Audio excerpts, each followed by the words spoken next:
بسم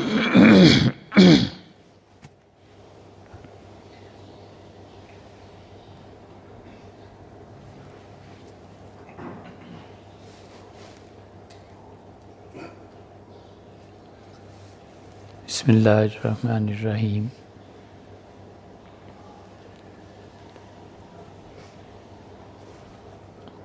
اللہ تعالی نے یہ دور بھی دکھانا تھا کہ ایسا سورج جس کے متعلق خدا کا فیصلہ یہ ہے کہ وہ کبھی بھی نہیں ڈوبے گا، وہ سورج بادلوں کی اوٹ میں آ گیا۔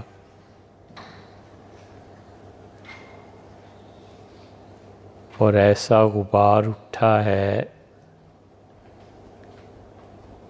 کہ جتنے بھی علوم اس وقت دنیا میں پائے جاتے ہیں وہ سب کے سب یا تو مذہب کے خلاف ہو گئے یا پھر انہوں نے مذہب کے متعلق حقارت کا رویہ اختیار کیا، یا پھر جنہوں نے مذہب کی بنا پر ان علوم کو اختیار کیا جو اب تقریباً مردہ حالت میں ہیں، ان کی نیت کے فساد نے وہ عمل اور وہ برکتیں مرتب نہیں ہونے دیں جو در حقیقت ہونی چاہیے تھیں۔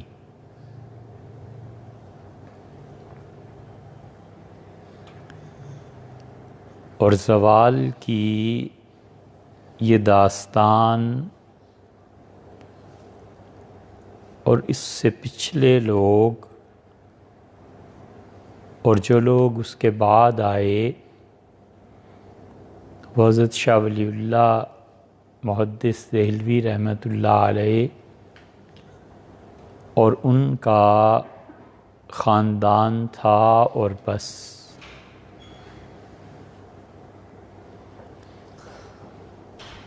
حضرت شاہ عبدالعزیز صاحب رحمۃ اللہ علیہ کو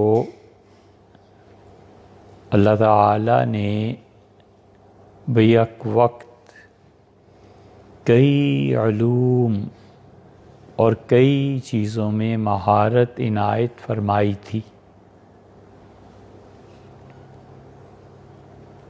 اللہ جانے یہ کیا دماغ تھا،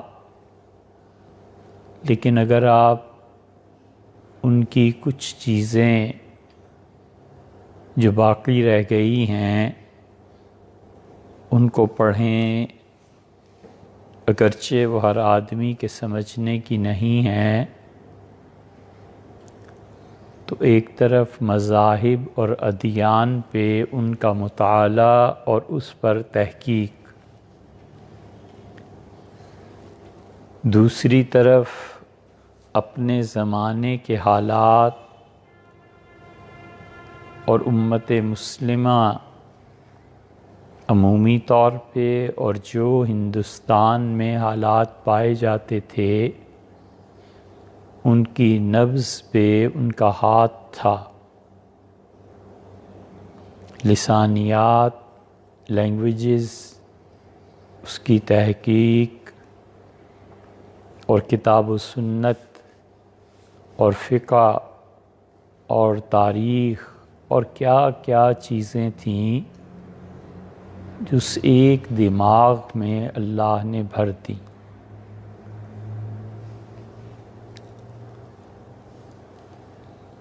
ان حضرات کا دنیا سے چلے جانا، پھر ان کے بعد ان جیسا آدمی نہیں پیدا ہوا۔ شاہ ولی اللہ صاحب رحمۃ اللہ علیہ جیسا آدمی پھر میسر نہیں آیا۔ 1761 میں ان کا انتقال ہوا اور 1761 کے بعد ان کے بچوں نے جو اپنے والد اور دین کے کام کو سنبھالا تو یہ چیز 1857 کی جنگ آزادی سے پہلے تک رہی اور بس۔ پھر جو بھی لوگ ان کے بعد آئے وہ اپنی علم اور قد و کاٹ میں ان سے بہرحال چھوٹے تھے، اور زوال کی یہ علامتیں جو 57 کی جنگ آزادی کے بعد شروع ہوئیں، انگریزوں کا علی گڑھ کو قائم کرنا تھا۔ علی گڑھ کی تحریک اور علی گڑھ میں جو تہذیب پرورش پائی وہ انگریزوں کی طرف سے بہت کھلا ہوا اور نہایت سنجیدہ اعلان تھا کہ جو کچھ تم لوگوں نے تحریک مجاہدین میں کیا ہے یہ اس کا جواب ہے۔ اور خدا کی شان کہ آپ اگر سر سید کو پڑھیں گے تو صاف معلوم ہوتا ہے کہ انہوں نے دین کے مسلمات کا صرف انکار ہی نہیں، استہزاء بھی کیا، مذاق بھی اڑایا۔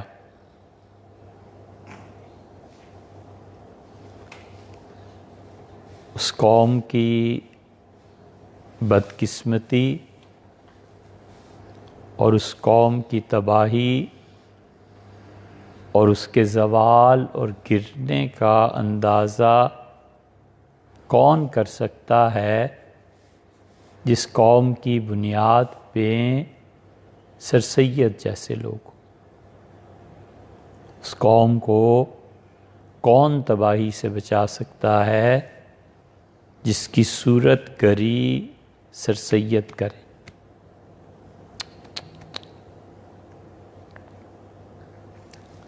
یہ انہی چیزوں کا نتیجہ ہے کہ اس علی گڑھ کی تحریک کے نتیجے میں جب ملک بنا تو یہاں پر وہ لوگ حکمران ہوئے جو اپنے نفس کے تابع تھے، ہزار اور لاکھ برائیوں میں سب کی ماں ایک یہ بھی کافی ہے کہ کوئی آدمی نہ عقل کے تابع ہو، نہ کسی دین اور مذہب کے تابع ہو، وہ محض اپنے نفس کے تابع ہو اور بس۔ عقل پھر بھی اسے کچھ سکھائے گی، دین مذہب تو اس پہ پابندیاں بھی عائد کرے گا، اور ایک ایسا شخص جس کا کل سرمایہ نہ علم، نہ دین، نہ عقل، محض اس کی اپنی خواہش نفس ہو اور لوگ اس کے پیچھے چل پڑیں، تو ان کو تباہی اور بربادی سے کون بچا سکتا ہے؟ اور نتیجہ یہ نکلا کہ حکمران وہ لوگ آئے جو فلم ایکٹر تھے، وہ لوگ آئے جو مراثی اور مداری تھے، وہ لوگ آئے جو پرلے درجے کے جھوٹے تھے، اور ہر روز ایک نیا جھوٹ گھڑتے اور بولتے تھے، اور قوم کی مت ماری گئی اور وہ ان کے پیچھے چل پڑے۔ جس قوم کی جڑوں میں سر سید جیسے لوگ بیٹھے ہوئے ہوں اور لوگوں کو شعور نہ ہو کہ ان کا کتنا نقصان ہو گیا ہے اور کتنی تباہی پھر گئی ہے، اور چاہے خدا نے ان جرائم کو معاف بھی کر دیا ہو، مگر ان جرائم کے اثرات مرتب ہونے سے کوئی چیز نہیں روک سکتی۔ سیدنا آدم علیہ السلام سے لغزش ہوئی، مگر اس کے نتیجے میں جو زمین پہ آنا تھا اللہ کی معافی کے باوجود وہ ہو کے رہا۔ قتل گناہ ہے اور خدا معاف بھی کر دے تو جس کا قتل ہونا تھا وہ تو ہو ہی گیا۔ بالکل اسی طرح انگریزوں نے یہ جواب دیا 1857 کی جنگ آزادی، پھر اس کے بعد علی گڑھ کے تعلیمی ادارے کی بنیاد اور یہ چیزیں، یہ جواب تھا حضرت شاہ ولی اللہ رحمۃ اللہ علیہ اور ان کے ماننے والوں کو کہ جو کچھ تم نے کیا ہے اور جو کچھ تم اس دین کو غالب کرنے کی کوششیں کر رہے تھے، اب دیکھو ہم تمہارے ساتھ کیا کرتے ہیں۔ غالباً ایک نئی بات ہے جو پہلی مرتبہ ہم عرض کر رہے ہیں، لیکن اس کا تجزیہ کرو، کوئی وقت نکال کے سر سید کے جو کلیات ہیں انہیں پڑھنا چاہیے۔ 17 جلدوں میں ہیں اور ان جلدوں میں اضافہ ہے 2 اور ہیں ان کے مکتوبات، تو 19 جلدیں ہو گئیں۔ ان 19 جلدوں کو تھوڑا تھوڑا کر کے آدمی پڑھے، تب جا کر کچھ سمجھ میں آئے کہ سر سید نے کیا کیا اور وہ کس خبط میں مبتلا ہو گئے تھے اور صلاحیتیں کیسے برباد ہوتی ہیں۔ پہلے بھی قصہ سنایا تھا کہ ہارون الرشید کو اطلاع ملی کہ ایک آدمی آیا ہے اور وہ آپ کے سامنے اپنے کرتب دکھانا چاہتا ہے، تو انہوں نے اجازت دے دی۔ تو آدمی آیا اور اس نے ایک سوئی پھینکی، سوئی زمین میں گڑ گئی۔ اس نے دوسری سوئی پھینکی اور وہ سوئی کی نوک پہلی سوئی کے سوراخ میں جا کر اٹک گئی، ناکے میں۔ جیسے تیسری سوئی پھینکی وہ دوسری میں اٹک گئی، چوتھی تیسری میں اٹک گئی۔ تو اس نے کئی سوئیاں پھینکی اور ایک چیز دکھائی، تو لوگ حیران ہوئے، خوش ہوئے۔ تو انہوں نے اسے 9-10 درہم کتنے تھے اشارہ کیا اور پھینکے اور کہا لے لو۔ یہ جو انہوں نے پھینکے اور اسے کہا کہ لے لو، تو وہ ایک ایسا انداز تھا جس میں حقارت پائی جاتی تھی۔ اس شخص نے جسے اللہ نے اتنی بڑی حکومت دی تھی، یہ رویہ اس لیے اختیار کیا کہ وہ بتانا چاہتا تھا کہ اللہ نے تمہیں اتنی بے پناہ صلاحیتیں دی ہیں اور تم سوائے تماشے کرنے کے کر کیا رہے ہو۔ اس لیے جن لوگوں کو اللہ نے صلاحیتیں دی ہوتی ہیں وہ بازیگروں کے کام کرنے لگیں، میراثیوں جیسے کام کرنے لگیں، اور پھر قیادت بھی انہیں میسر آ جائے، تو خود سوچو کہ اس قوم کی تباہی میں کیا کسر باقی رہ جائے۔ جہاں دین سکھانے کے لیے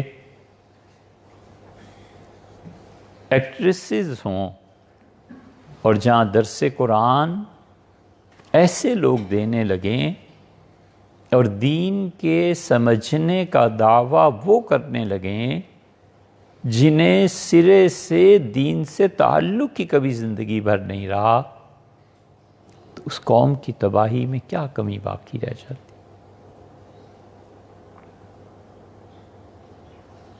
دین کے مسلمات کا مذاق اڑانا، معراج کو اللہ نے کہا ہے کہ فتنۃ للناس، ہم نے آپ کے اس معراج کے سفر کو لوگوں کے لیے آزمائش بنا دیا۔ جو سنتا تھا حیران ہوتا تھا، لوگوں نے دانتوں میں انگلیاں دے لیں، سر پہ ہاتھ رکھ لیے کہ یا اللہ اس آدمی کو کیا ہو گیا ہے، یہ رات کو گیا اور راتوں رات بیت المقدس، ایلیا کی مسجد، اور سفر کر کے واپس آ گیا۔ سر سید جیسے آدمی نے اور اس طرح کے بہت سے لوگوں نے جس چیز کو اللہ نے قرار دیا کہ یہ تمہارے ایمان کی جانچ ہے، آزمائش ہے، صاف انکار کر دیا کہ حضور صلی اللہ علیہ وسلم کا خواب تھا، اور یہ خیال نہ آیا کہ اگر معراج صرف رسول اللہ صلی اللہ علیہ وسلم کا خواب تھا تو اس خواب پہ لوگوں کی آزمائش کیا تھی؟ کیا بھلا لوگ اتنے بے وقوف تھے کہ ایک آدمی اپنا خواب بیان کر رہا ہے اور دوسرے کہتے ہیں تمہیں خواب نظر نہیں آ سکتا؟ اس کائنات کی حقیقت واحدہ اللہ کی ذات عز و جل، کوئی آدمی یہ کہے کہ میں نے خواب میں دیکھا کہ میں خود اللہ ہو گیا ہوں، فرض کر لو، تو کوئی کیا کہے کہ تم ایسا خواب نہیں دیکھ سکتے؟ ہونا نہ ہونا تو بالکل الگ بات ہے، محال ہے۔ تو ایک آدمی اگر یہ کہتا ہے کہ بھی میں خواب میں رات کو بیت المقدس کیا تھا، اور خواب میں بھی لوگ خواب دیکھتے ہیں بہت سے، یہ دین کے مسلمات کا انکار تھا۔ یہ جتنے لوگ ایسی باتیں کرتے ہیں کہ حضور اقدس صلی اللہ علیہ وسلم کیسے تشریف لے گئے اور کیسے واپس آئے، سر سید سمیت ان کی سمجھ میں نہیں آتی کہ تم پتے کی بات کر رہے ہو کہ پتا سوکھ گیا یا نہیں سوکھا، ہم جڑ کی بات کر رہے ہیں کہ جڑ کے متعلق بات کرو۔ پتا اور ٹہنی وہ فرع ہے ایک اصل کی، وہ ایک جڑ پہ پیدا ہونے والے جو درخت، تنا، شاخیں لگی ہیں اس کا ایک حصہ ہے۔ فروعی مسائل پر بات کرنا اور جو اصولی چیزیں ہیں ان کو چھوڑ دینا، یہ کون ہے؟ حماقت نہیں تو اور کیا؟ پانی پہ جھگڑ رہے ہیں کہ پانی پاک ہے یا ناپاک ہے۔ کوئی عقل مند پوچھے گا کہ بھائی تمہارا دھرم، مذہب کیا ہے؟ پاکی اور ناپاکی کا فیصلہ مذہب کرے گا، عقل کرے گی، تمہاری کیا چیز کرے گی؟ وہ کیا ہے؟ ہندو کہتا ہے کہ میرے مذہب اور دھرم میں داخل ہے کہ غیر ہندو اگر اس پانی کو چھو لے، پی لے، یہ ناپاک ہو گیا۔ مسلمان سے پوچھو تو وہ کہتا ہے کہ ہماری طرف سے کوئی بھی پی لے، کافر پی لے، مومن پی لے، سب برابر۔ تو آخر کسی چیز پہ تو فیصلہ ٹھہرا نا. پانی پہ لڑ رہے ہو، اگر اس اختلاف کو ختم کرنا ہے تو پھر ہندو مسلمان ہو جائے، مسلمان ہندو ہو جائے، پانی کا فیصلہ ہو جائے. پانی پہ کیا لڑنا ہے؟ اصل دین اصول جو تھا وہ یہ ہے کہ رسول اللہ صلی اللہ علیہ وسلم خدا کے رسول ہیں یا نہیں ہیں. اگر وہ خدا کے رسول ہیں، مانا ہے کہ خدا کے رسول ہیں علیہ الصلوۃ والسلام، تو پھر معراج کے ماننے میں کیا شبہ ہے؟ کون سی چیز عقل کے خلاف؟ اور اگر یہی نہ مانے کہ وہ اللہ کے رسول ہیں تو پھر اس سے معراج کو منوا کے کر کیا لینا ہے؟ اتنی آسان چیز جب رسول اللہ صلی اللہ علیہ وسلم کو خدا کا رسول مانتے ہو تو وہ رسول کیوں ہے؟ اس لیے کہ جبریل امین وحی لے کے آسمان سے زمین پر آتے ہیں. رسالت یہی ہے نا. اور معراج یہ ہے کہ ایک دن جس کے پاس آتے تھے وہ وہاں چلا گیا. تو جو اس کا اتنی مرتبہ آنا مانتے ہو تو یار ایک آدھ مرتبہ یہ بھی تشریف لے گئے، بس اتنی بات ہے. اسی کو نہ مانو. پھر ان کا جانا اور اس کو ماننا در حقیقت یہ ٹہنی ہے اس جڑ کی کہ وہ یہاں آئے ہیں، پہلے وہ وہی لے کے آئے ہیں تو اس کو مان لیا، اور اس کو نہیں ماننا ہے کوئی تک. جبریل امین کتنی مرتبہ آئے حضور اقدس صلی اللہ علیہ وسلم کی خدمت میں؟ بعض حضرات نے لکھا ہے کہ 27,000 مرتبہ. جتنی مرتبہ بھی آئے ہوں، 1000 مرتبہ بھی فرض کر لو آئے ہوں، تو وہ آئے. اور جو اتنی مرتبہ آیا تو ایک دن گویا یہ فرمایا کہ تم ہمیشہ ہی آتے ہو، ایک دن ہم بھی آئیں گے. تو یہ ادھر تشریف لے گئے. اس کو مان لیا، اس کو کیوں نہیں ماننا بھائی؟ اس کی کیا وجہ؟ اور جو اس کو نہیں مانتا وہ کہتا ہے فرشتے کا وجود ہی کوئی نہیں ہے، اسے حق پہنچتا ہے کہ وہ اس بڑے کفر کی وجہ سے اس کو بھی نہ مانے. کہ نہیں، اتنی موٹی سی بات یہ ان لوگوں کی سمجھ میں نہیں آئی.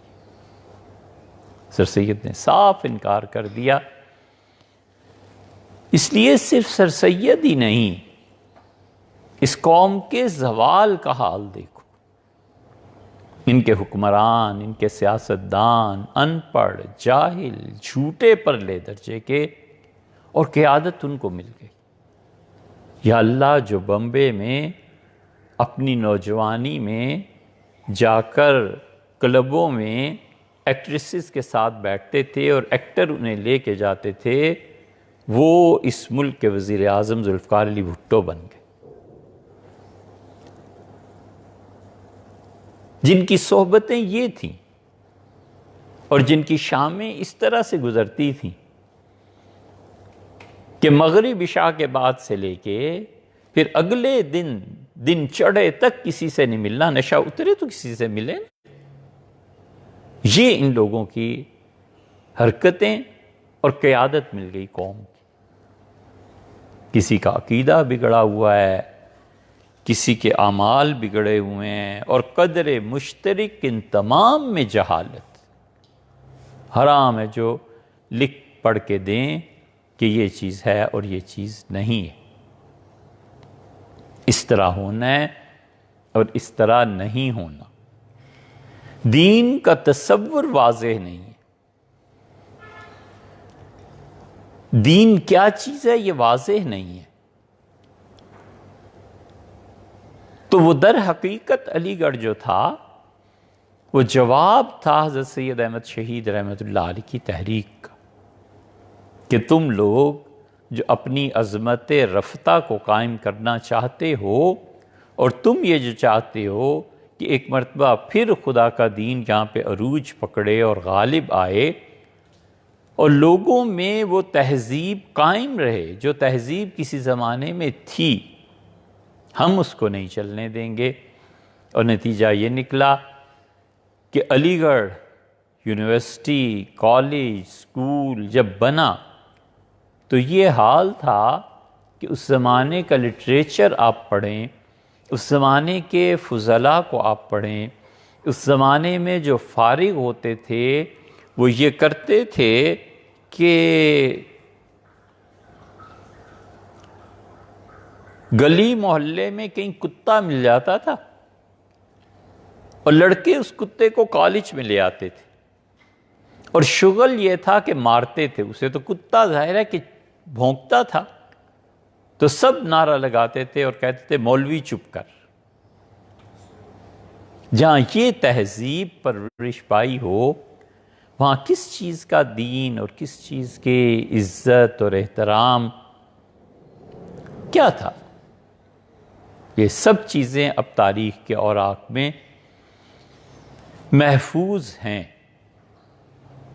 تو انہوں نے پہلے دن سے ہی یہ طے کر رکھا تھا، اور دوسری طرف کسی نے حضرت مولانا رشید احمد صاحب گنگوئی رحمۃ اللہ سے پوچھا کہ حضرت یہ آپ مدرسے میں کیا تیار کر رہے ہیں؟ تو انہوں نے کہا مدرسے میں یہی جو تمہیں نماز پڑھائے، اذان دے دے، جنازہ پڑھ دے، نکاح کر دے، بس یہی، اور تو کچھ نہیں۔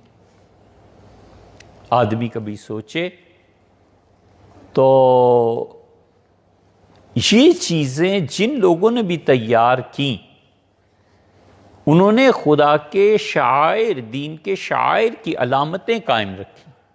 اگر یہ سب نہ رہیں، اب بھی فرض کر لو یہ نہ رہیں تو پھر کیا کرنا؟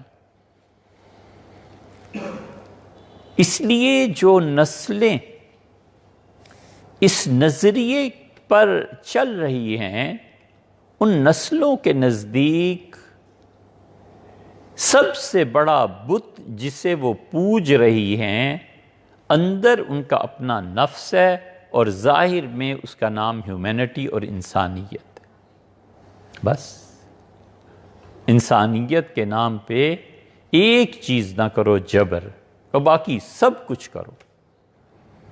باہمی تعلق سے، رضامندی سے جوا بھی کھیلا جا سکتا ہے، سود بھی لیا جا سکتا ہے، بری سے بری حرکت بھی کی جا سکتی ہے، ماں باپ کو پیٹ مار کے گھر سے بھی نکالا جا سکتا ہے، سب کیا جا سکتا ہے۔ شرط یہ ہے کہ جبر نہ ہو، آزادی۔ اور وہ آزادی اور مذہب کی قیود سے اتنی آزادی کہ پابندی بھی ختم ہو جائے۔ آزادی جس کے وہ طلبگار ہیں، اور پابندی میں فرق ہے۔ پابندی انسان کی طبیعت خود آمادہ کرتی ہے۔ انہوں نے کہا اس پابندی کو بھی توڑو۔ یا اللہ اس کو کدھر سے توڑنا ہے؟ ایک شریف آدمی اوقات کی پابندی مثلاً کرتا ہے کہ اتنے بجے جانا ہے، اتنے بجے اٹھنا ہے، اتنے بجے سونا ہے، اتنے بجے یہ پروگرام ہے۔ نماز اوقات کی پابندی سکھاتی بھی ہے اور ہے بھی۔ اس پابندی کو بھی توڑو جو انسان کی فطرت چاہتی ہے۔ فطرت انسانی خود چاہتی ہے کہ کچھ نہ کچھ اس پہ لاگو ہو، کچھ نہ کچھ اس پہ عائد ہو۔ فطرت خود کہتی ہے، آپ بچوں کو دیکھیں کتنے غور کرنے کی بات ہے، یہ چھوٹی چھوٹی بچیاں جب جوان ہوتی ہیں تو خود پردے اور اوٹ میں چلی جاتی ہیں، خود مردوں میں پھر نہیں آتی، والد کے دوستوں کے، بھائی کے دوستوں کے سامنے پھر نہیں آتی۔ ایک فطری چیز، یہ پابندیاں انسان کی فطرت چاہتی ہے۔ یہ عجیب شور اٹھا اور ڈھول پیٹا کہ ان پابندیوں کو بھی ختم کرو۔ یہ پابندی لباس کی ہے، کیوں ضروری ہے؟ یہ پابندی صبح اٹھنے کی ہے، کیوں ضروری ہے؟ ایک چیز ہے بس، مفت کا پیسہ کہیں سے مل جائے، ماں باپ کی دولت مل جائے، کہیں سے مل جائے، وہ پیسہ جس میں اپنی طاقت صرف نہ ہوئی ہو وہ مل جائے، اور اس کے بعد ساری پابندیاں تج کر دو، توڑ کے رکھ دو۔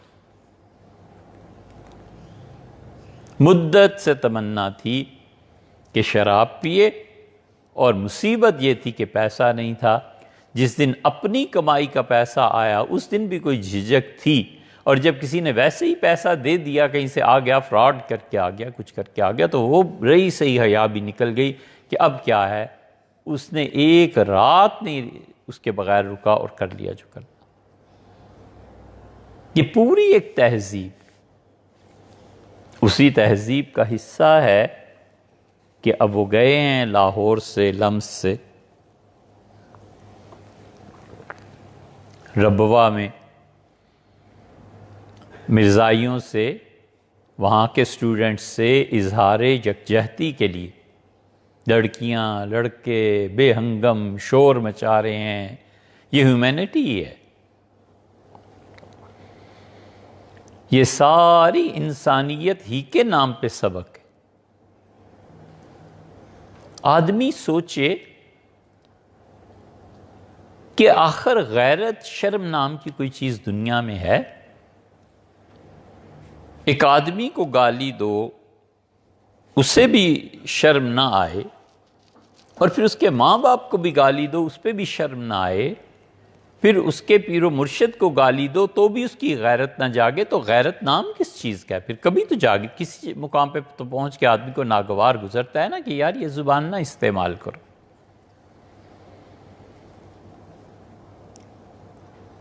حضور اقدس صلی اللہ علیہ وسلم پہ کوئی غیرت نہیں ہے، ان سے کوئی تعلق نہیں ہے، کہ جو لوگ ان کو اللہ کا آخری رسول نہیں مانتے، یا مان کر پھر اس کے بعد کہتے ہیں کہ ایک نبی اور بھی آیا ہے اور اس سے مانو، کیا اظہار یکجہتی ہے؟ کیا تعلق؟ یہ ساری کی ساری چیزیں اب انسانیت کے نام پہ ہو رہی۔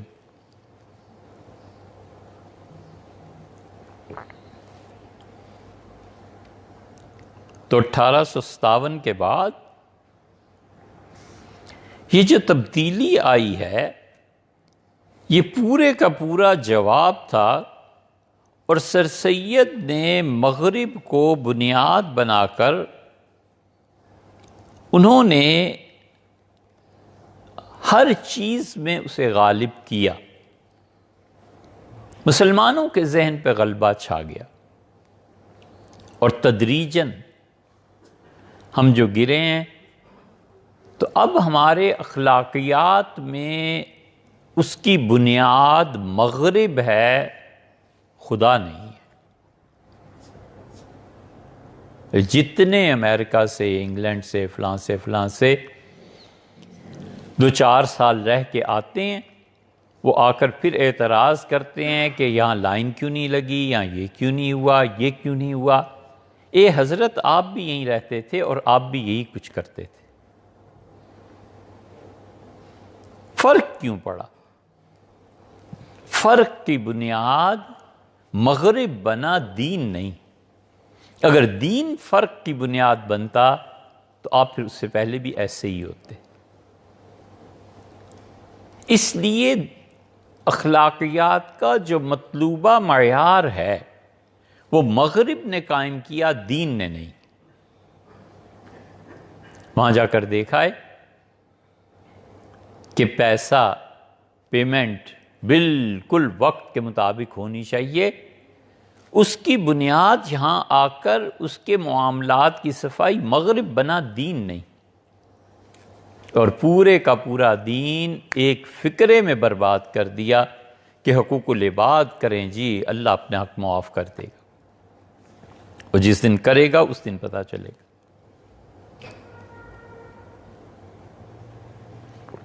اللہ تعالیٰ نے فرمایا ہے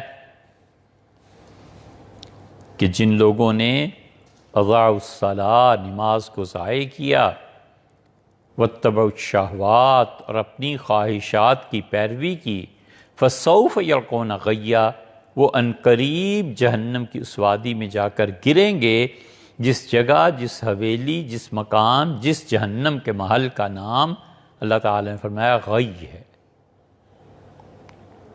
وہاں پہنچیں گے۔ یہ عجیب فلسفہ ہے، مانا بھی حقوق العباد بہت زیادہ ہیں، لیکن اللہ کا کوئی حق باقی نہیں۔ دنیا میں جتنی بھی اچھائی، بھلائی، نیکی کسی کے ساتھ بھی کی جاتی ہے، اگر اس کا عوض کرنے والے کو ملے تو وہ انعام نہیں ہے۔ یہ مسلمہ اصول ہے۔ ذہن میں اگر یہ ہے کہ نیوتا ہے، اس کی شادی پہ 100 روپے دے آؤں، رجسٹر پہ لکھ لیں گے، جب ہمارے ہاں شادی آئے گی تو یہ 200 ممکنہ آ کے دیں، یہ عوض ہے، تجارت ہے ایک طرح کی۔ علماء کہتے ہیں جائز ہے، ایک طرح سے تعاون کی ایک صورت ہے کہ اس نے دیے اور انہوں نے کچھ برس کے بعد لوٹا دیے۔ نیکی کی، بچے کو اسپتال میں ڈاکٹر نے ایڈمٹ کر لیا کہ یہ بچہ بہرحال اس کے علاج کے عوض میں مجھے تنخواہ ملنی ہے تو اس کو جائز کرو۔ محلے کا ہے، استعداد، دوست کا بیٹا، اس لیے ہزار چیزیں، ہر وہ نیکی، ہر وہ اچھائی جس کا عوض آتا ہے، نہ خواہ مادی صورت میں خواہ روحانی صورت۔ شیخ کے پاس جانا، میری تربیت ہو جائے، کسی کو کلمہ سکھا دینا کہ آخرت میں اللہ تعالیٰ مجھے اجر دے گا، یہ سب کی سب چیزیں انعام نہیں ہے۔ انعام وہ چیز ہے کہ اس کے عوض میں آدمی طلب نہیں کرتا، کوئی چیز نہیں ہوتی۔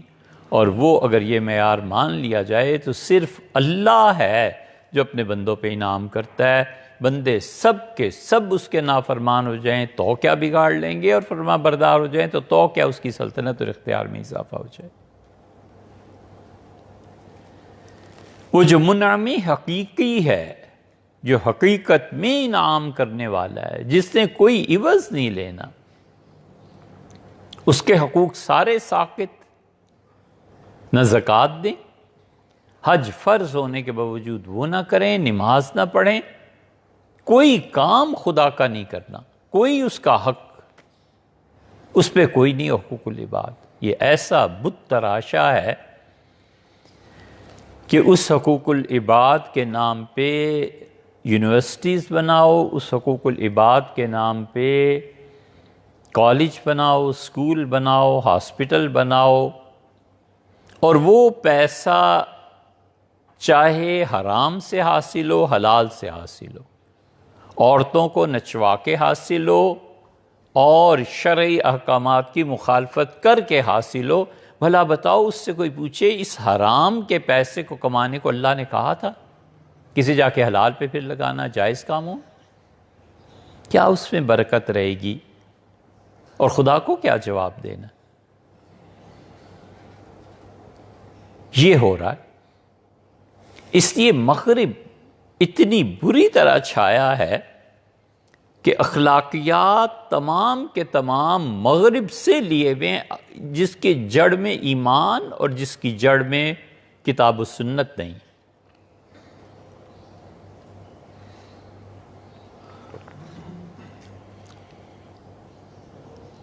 علم کا بھی یہی حال۔ ہمارے زمانے میں جتنے علوم پڑھائے جاتے ہیں کالجز میں، یونیورسٹیز میں، کوئی ایک علم ایسا نہیں ہے، کوئی ایک علم جس کے نتیجے میں مذہب سے انکار نہ آتا ہو۔ ہر علم مذہب سے انکار کراتا ہے۔ ہر علم جو ہے وہ ایسی آزادی کا خواہاں ہے کہ آخر پہ پہنچ کے اس کے معتقدات جتنے باطل قرار پائیں۔ اگر مذہب کا انکار نہیں کرنا تو وہ کم سے کم درجے میں یہ سکھاتا ہے کہ مذہب اور اس کے ماننے والوں کو ذلت کی نگاہ سے دیکھا جائے۔ غالب نے کیا کہا ہے کہ کیجئے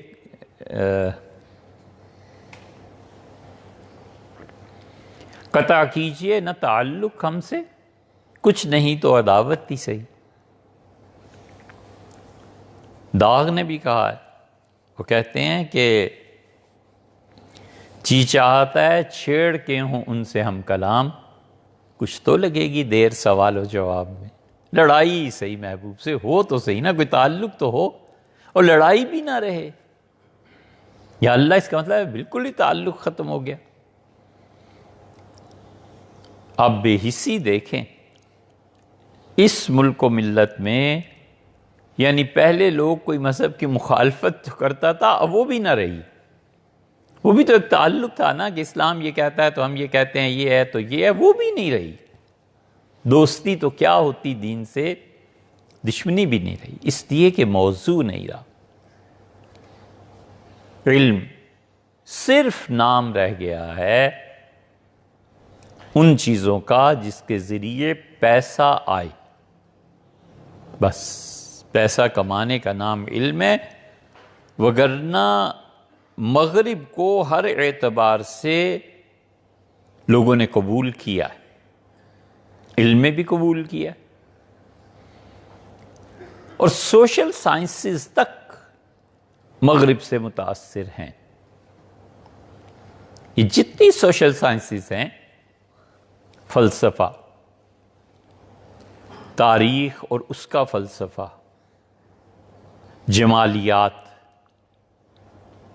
اور لینگویجز، یہ جتنی بھی سوشل سائنسز ہیں، اب ان میں بچے پڑھنے والے رہے ہی نہیں۔ فلسفہ جس چیز کا نام ہے، اس کی کلاسز خالی ہیں، اور کوئی بچہ نہیں ہے جو فلسفہ پڑھنے کے لیے جائے اور سوچے کہ یہ علم ہے، یہ چیز ہے، یہ کچھ پڑھنا ہے۔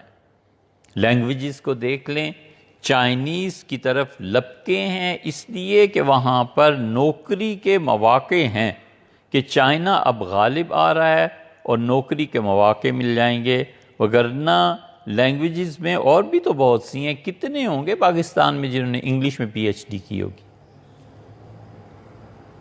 کتنے ہوں گے جنہوں نے فرینچ پڑھی اور پی ایچ ڈی کی؟ حالانکہ یہ دین کا جتنا درد ہے، ان میں بہت سے کام کرنے کے مواقع موجود ہیں۔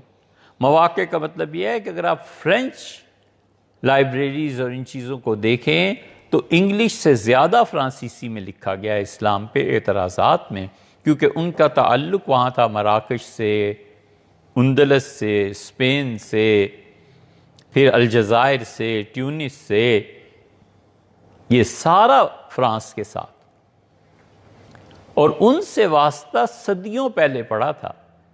انہوں نے جو کچھ اسلام کے خلاف لکھا تھا وہ سب کی سب چیزیں اب تک موجود ہیں تقریباً۔ کتنے بچوں نے فرانسیسی اس وجہ سے پڑھی ہوگی کہ اس کا مطالعہ کریں۔ دو آدمیوں کی دین کی غیرت دیکھو۔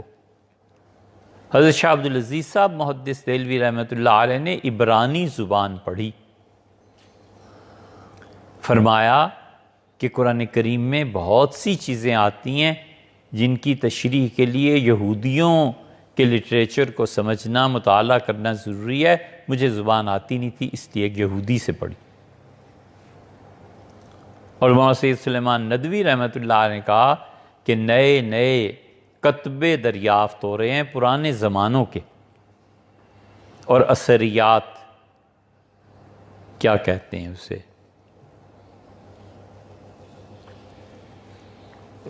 آثار قدیمہ، ان میں جو عبرانی زبان کی چیزیں نکل رہی ہیں میں اسے پڑھ نہیں پاتا۔ ارض القرآن جب حضرت رحمۃ اللہ لکھ رہے تھے تو انہوں نے پڑھا عبرانی زبان کو۔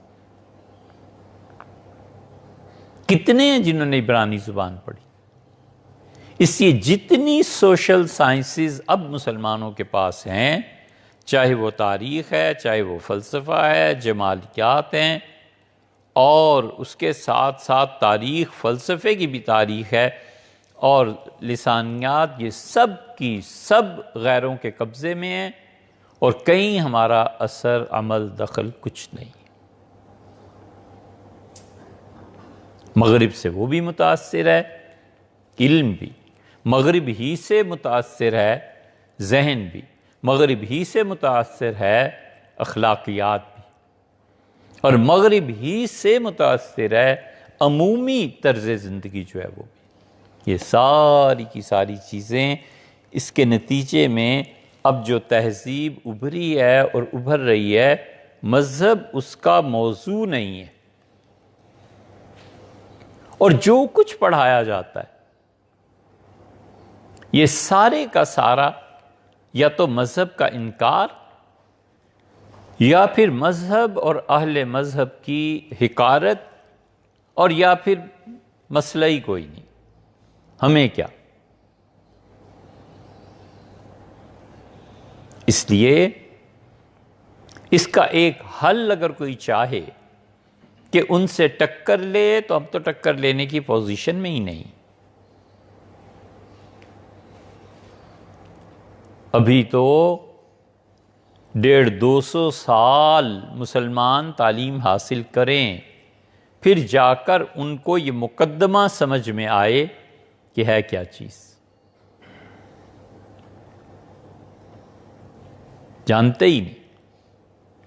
یہ جتنی علی گڑھ کی یہ تحریک تھی اور علی گڑھ کی بنیاد اور انگریز، یہ در حقیقت جواب دیا انگریزوں نے حضرت سید احمد شہید رحمۃ اللہ علیہ کی تحریک کا کہ تم نے جو کرنا ہے کر لیا، اب دیکھو ہم تمہاری جڑوں کو کھوکھلا کر دیں گے۔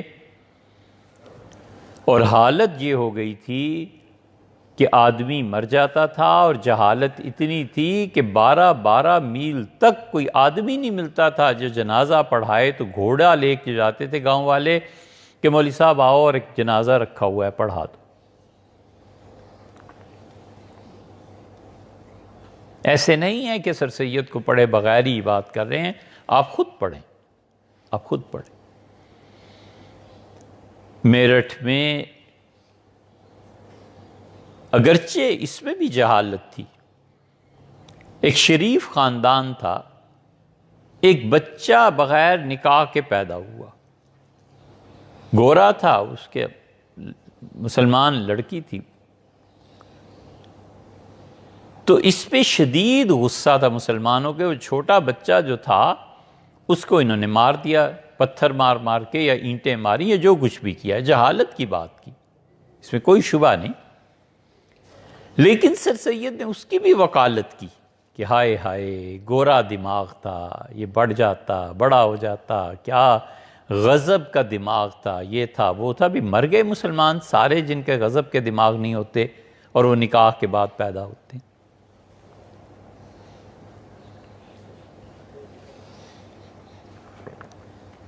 جب یہ اخباروں میں چھپا تو اس وقت جو مسلمان تھے، جو دینی حلقے تھے، ان پر کیا گزری پھر؟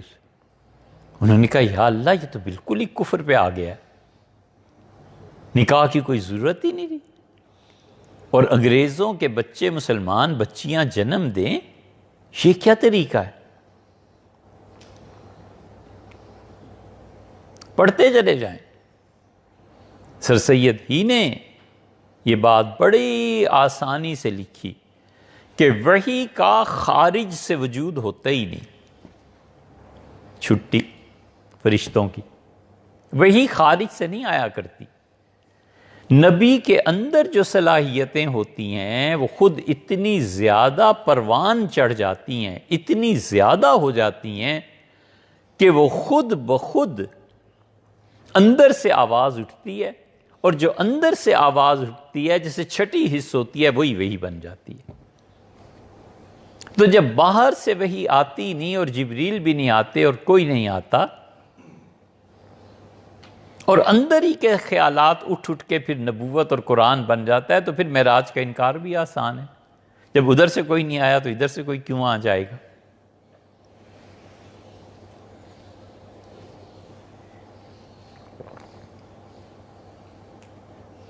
سب چیزوں کی جڑ اکھیڑ دی کہ وہی خارج سے نہیں آتی۔ وہ نبی کے اندر کی ہی صلاحیتیں. اور ایک جگہ تو مثال بھی دی ہے، انہوں نے کہا بالکل اسی طرح جس طرح مریم جو تھی ان کے اندر ہی اندر ڈیولپمنٹ اتنی زیادہ ہوئی کہ جو تعلق کسی کی وجہ سے کوئی چیز منتقل ہونی تھی وہ خود بخود ہی پیدا ہو گئی اور خود بخود عیسیٰ علیہ السلام آ گئے.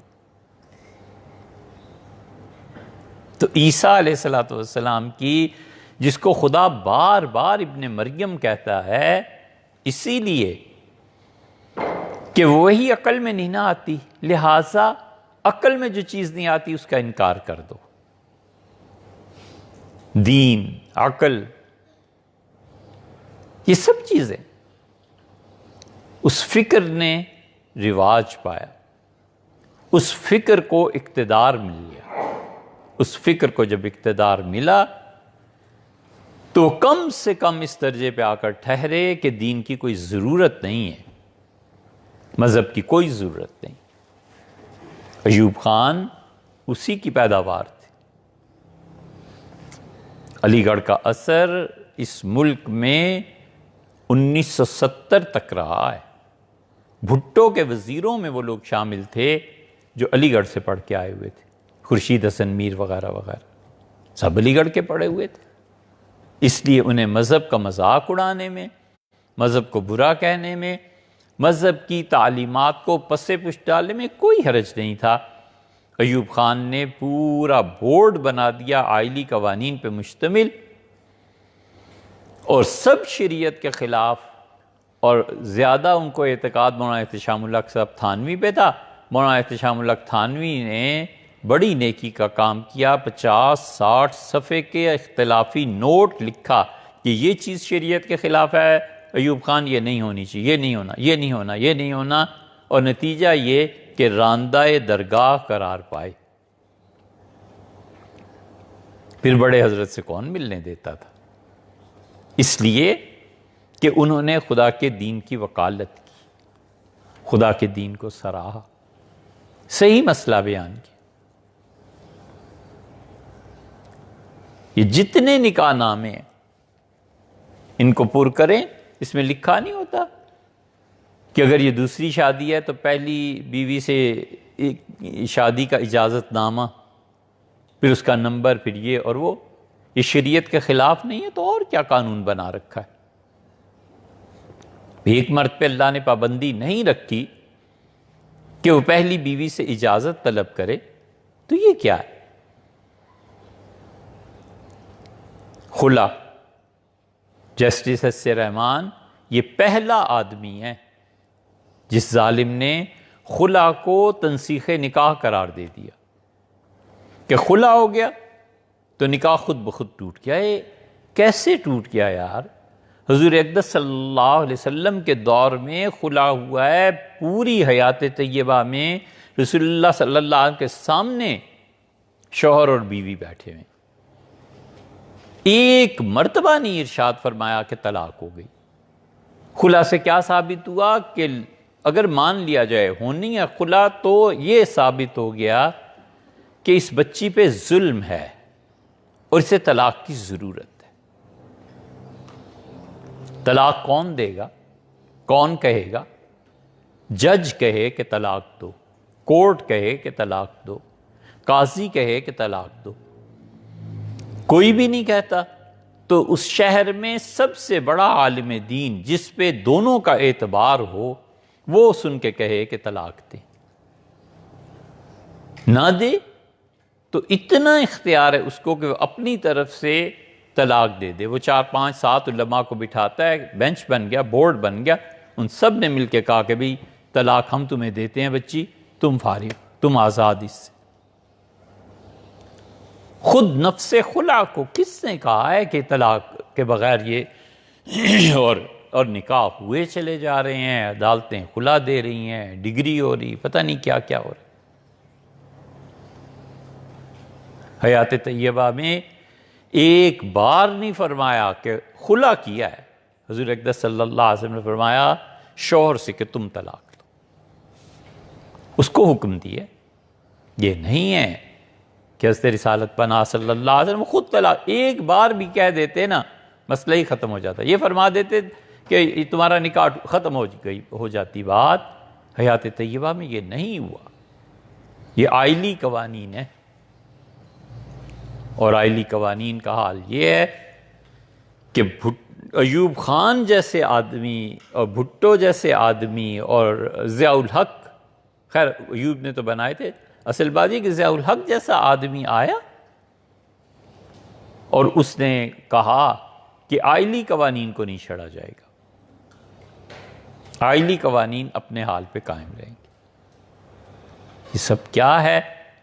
مغرب نے آبیاری کی ہے، اخلاقیات کی بھی، علم کی بھی، اور سب چیزیں جو اس سے متعلق ہیں. اور ادیان کی تاریخ میں کبھی ایسا وقت ہمارے علم میں نہیں ہے جو اب دین پہ مصیبت آ کر پڑی ہے کہ کافر اور کفر کے نظریات جو بھی دین کے ماننے والے ہیں انہوں نے بالکل جذب کر لیے ہیں، اور انہوں نے اپنا منتہا اس بات کو قرار دے دیا ہے کہ اس کفر کو قبول کر لیں. ادیان کی تاریخ میں کبھی ایسا وقت نہیں آیا جتنا نازک وقت اب آیا ہے کہ جتنی سوشل سائنسز ہیں مسلمانوں نے پڑھنی چھوڑ دیں. علماء کو پتہ ہی نہیں ہے کہ سوشل سائنسز میں آتا کیا کیا ہے، اور انہیں کوئی مطالعے سے دلچسپی بھی نہیں، انہیں سوشل سائنسز کی تعریف بھی نہیں آتی خیر سے. انہیں یہ بھی نہیں پتا کہ جو سماجی علوم ہیں یہ کہاں جا کر اثر کرتے ہیں.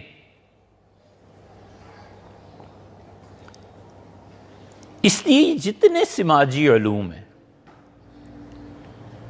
حتیٰ کہ سائنس کے دائرے تک بہت شدید ضرورت ہے اس بات کی کہ اس علم کا نتیجہ صحیح نکلتا ہے تو بھی، غلط نکلتا ہے تو بھی، اس علم کے نتائج کو اللہ کی نشانی جانے.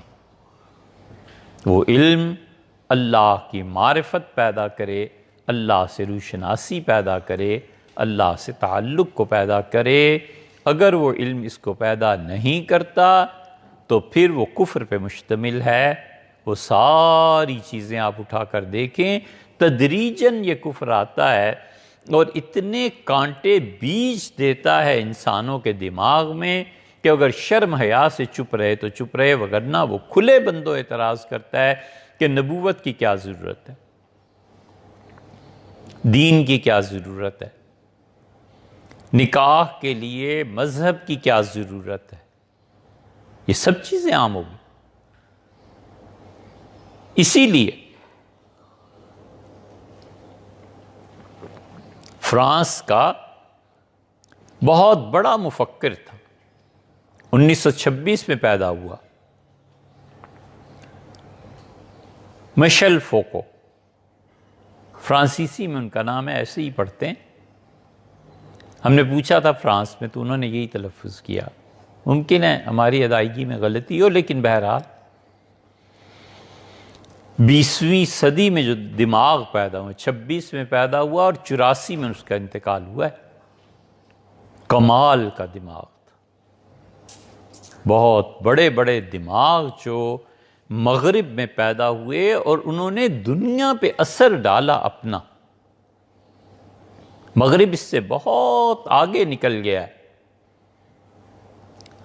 کہ وہ فلسفے کے نتیجے میں پیدا ہونے والی چیزوں پر غور کریں، وہ بنیادی فلسفے میں اس میں تبدیلیاں لے آئیں، پھر اس کے اثرات مرتب ہوتے ہیں، پھر چیک کرتے ہیں، پھر دیکھتے ہیں. طبعی علوم، سائنٹیفک ریزنز، اس پہ بحث ہے. سماجی علوم کی ان تبدیلیوں نے سارا ڈھانچہ ہی بدل دیا. بہت بڑا دماغ، اس نے پوری دنیا کو اپنے اثر میں لیا اور لپیٹ میں. اس نے بجا طور پر یہ لکھا ایک جگہ، اس نے کہا کہ یعنی اس کا مفہوم اور خلاصہ یہ ہے کہ اس نے کہا مغرب نے، یورپ نے دماغ کو اس طرح باندھ دیا ہے کہ وہ جو مذہب کی بنیاد پر سوچ پیدا ہوتی تھی اس بنیاد کو ختم کر دیا. انسان آزادی سے نہیں چل رہا. وہ جو ایک چیز آتی تھی نا فطرت سے صدا اللہ کے ہونے کی، وہ انہوں نے اپنے طور پر ختم کرنے کی انتہائی کوشش کی ہے کہ انسانی فطرت مسخ ہو جائے. یہ تو خدا کا احسان ہے کہ میٹا فزکس کچھ آ گئی بیچ میں، اور میٹا فزکس نے ان لوگوں کو سکھایا کہ دیکھو اس جہان کے علاوہ بھی کچھ ہے، اور وہ جو جہان ہے اس جہان میں جو مسلمات ہیں وہ عقل سے بھی آگے ہیں. پھر اقرار ہوا.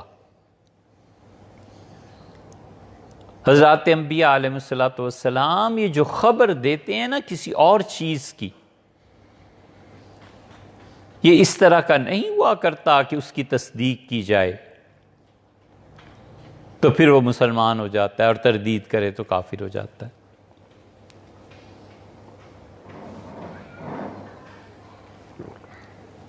جس چیز کا نام سچائی ہے وہ یہ کہ حکایت واقع کے مطابق ہو.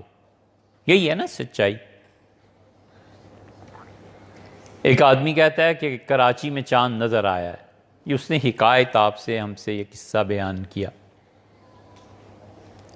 اور کراچی سے کسی نے موبائل پہ تصویر بھیج دی کہ یہ چاند نظر آ گیا ہے، تو جو حکایت تھی وہ امر واقعہ کے مطابق ہو گئی. کسی نے لکھ بھیجا کہ کوئی چاند نظر نہیں آیا، اگر وہ سچا ہے تو حکایت واقع کے خلاف ہو گئی. پشاور سے جتنی شہادتیں آ جائیں رویت ہلال کمیٹی کہتی ہے چیک کرو، گویا وہ بنیادی طور پہ کہتے ہیں نہیں ہو سکتا، کیونکہ وہاں کے لوگ ایسے ہی کرتے ہیں. یہ معاملہ ہمارا اور آپ کا ہے کہ ہم جو بیان کریں اس کی نسبت میں سچ بھی ہو سکتا ہے، جھوٹ بھی ہو سکتا ہے، شک بھی ہو سکتا ہے. ہمارا حکایت کرنا، بیان کرنا، آپ کا بیان، ہم ہر آدمی جو کچھ کہتا ہے سچ بھی ہے اور جھوٹ بھی ہے، عین ممکن ہے. لیکن نبی کی یہ بات نہیں ہوا کرتی. نبی تو جو کہتا ہے سو سچ کہتا ہے. وہاں سچ نبی کے تابع ہوتا ہے، نبی سچ کے تابع نہیں ہوتا. یہ اتنا بڑا فرق ہے کہ زمین و آسمان سے زیادہ ہے. نبی جو کہتا ہے برحق ہے. نبی کہتا ہے یہ مر گیا مر گیا. اب جس کو زندہ آتا ہے نا وہ نظر اپنی آنکھوں کا علاج کرے. نبی نے کہا مر گیا تو مر گیا بس. نبی کہتا ہے یہ جہنمی ہے. صحابہ کرام رضی اللہ عنہ پریشان کہ ارے یہ تو جان توڑ کے لڑا ہے، شہید ہوا ہے ہمارے سامنے، اور حضرت صلی اللہ علیہ وسلم فرماتے ہیں یہ جہنمی ہے، کدھر جائیں؟ اور جب انہوں نے آ کے اپنی پریشانی کا اظہار کیا کہ اللہ کے رسول وہ تو اس طرح لڑتا رہا ہے، جان دے دی، شہید ہو گیا، تیر لگے، تو حضور اقدس صلی اللہ علیہ وسلم نے فرمایا اس کا سامان کھولو. جب سامان کھولا گیا تو مال غنیمت کا ایک تسمہ برآمد ہوا، اور آپ نے اس تسمے کو ہاتھ میں لیا. اس کے دوران جنگ اس سے کسی کو مارا اور پھر وہ تسمہ اپنے سامان میں چھپا لیا. خیانت کی نا. تو رسول اللہ صلی اللہ علیہ وسلم نے اپنے دست مبارک میں وہ تسمہ لیا اور آپ نے فرمایا کہ یہ ہے جہنم کی آگ. یہ ہے نبی جو کہتا ہے وہ سچ ہے. نبی سچ کے تابع نہیں ہوتا، سچ نبی کے تابع ہوتا ہے. وہ جو وہ کہے وہ سچ ہے، چاہے کسی کو سمجھ میں آئے یا نہ آئے. اسی لیے سیدنا علی رضی اللہ عنہ کو دعا دی تھی یہ جن کو بہت شوق ہے نا یزیدی بننے کا، ہمیشہ دعا کرنی چاہیے انہیں بھی ہمیں بھی کہ اللہ تعالیٰ تمہیں اسی کے ساتھ قیامت میں اٹھائے۔